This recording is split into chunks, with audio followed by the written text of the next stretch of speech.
Salut à tous, alors aujourd'hui je vais remonter la tête d'attelage que j'avais complètement démontée pour vérifier les pièces, et puis je pensais changer le vérin, mais finalement le vérin est en bon fonctionnement, donc je vais le conserver.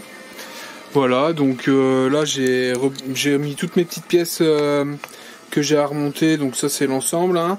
Le fameux vérin, toutes les vis, le levier, et puis un soufflet, un nouveau soufflet que j'ai acheté. Voilà, donc je vais commencer à remonter tout ça.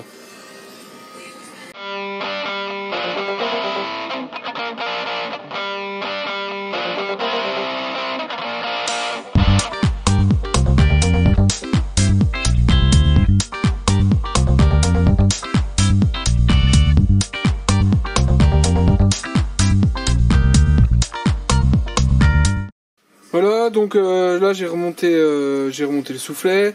Là mon petit bouton que j'avais refait, l'ancien, et puis ici tout le système de balancier. Donc ça, ici vient se fixer on voit pas très bien, mais il y a un diamètre, vient se fixer la tringlerie. Et ce système est actionné directement par le vérin lorsqu'on freine. Et là, on a la poignée justement qui vient actionner la même biellette dans laquelle la tringlerie est fixée. Voilà, donc là j'ai seulement approché les vis et boulons. Il me reste à remettre cette petite biellette en fait qui sert exclusivement quand on veut faire une marche arrière, pour verrouiller le système de freinage, pour éviter que la remorque soit freinée quand on recule. Voilà, donc là je vais remonter la petite biellette. Par contre je me rappelle plus dans quel sens le ressort va, et en fait à chaque fois que je démonte je prends une photo, comme ça quand j'ai un doute il me suffit de vérifier.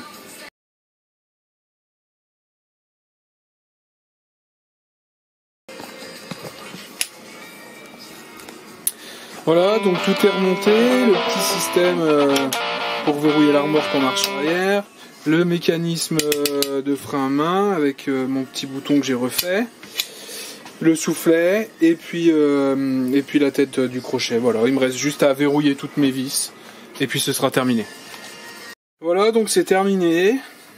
Là, ce sont mes fixations qui vont sur la remorque en elle-même, avec mes vis là que j'ai mis de réserve. Il faudra peut-être que je retrouve un écrou Linstop pour celle-ci. Voilà, je vous montrerai tout ça lors de l'installation sur le châssis.